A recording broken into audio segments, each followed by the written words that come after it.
Bienvenue dans cette deuxième capsule sur la transformation chimique où nous allons nous intéresser à la notion de réactif limitant et aux proportions stoichiométriques.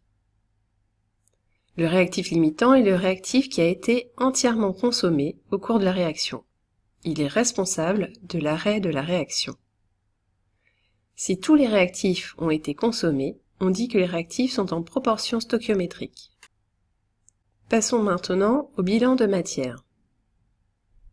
Grâce à l'équation ajustée, on peut faire des correspondances en quantité de matière, en mol. Afin de mieux comprendre cette notion, prenons l'exemple de la combustion du méthane.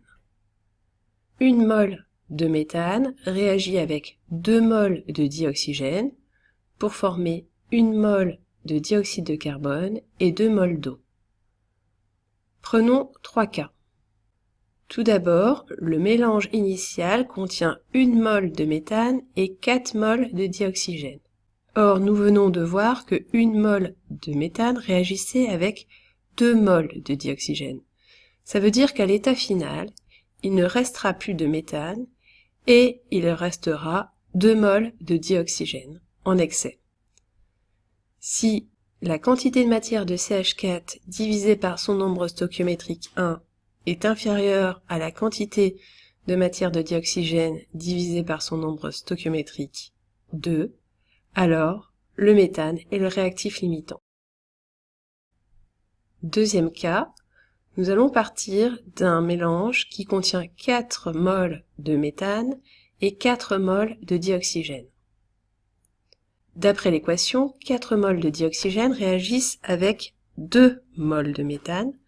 Donc à l'état final, il restera 4 mols moins les 2 qui ont réagi, c'est-à-dire 2 mols de méthane, et le dioxygène sera le réactif limitant.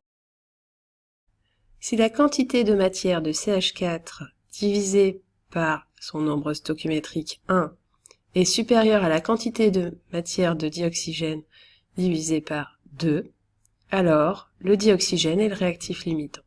Passons au troisième et dernier cas. On part de 2 mols de méthane et de 4 mols de dioxygène. D'après l'équation, à la fin, tout aura été consommé.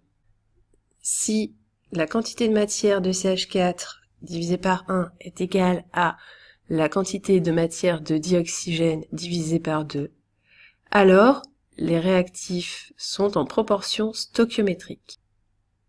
Je vous dis à bientôt pour une prochaine capsule.